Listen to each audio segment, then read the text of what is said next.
তবু মতন করি কলম করি শুনেন বন্ধুগণ লালা মজনুর প্রেম কাহিনী শুনেন দিয়া মনে মধু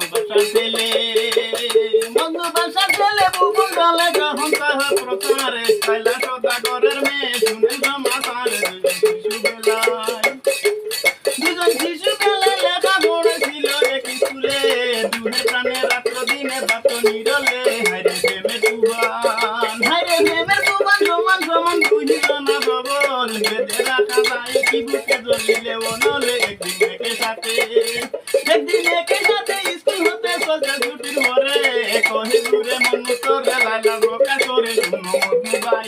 শুনো মজনু ভাই বলতে নাই একটি কথায় আমি কত বাকি আশা রাখি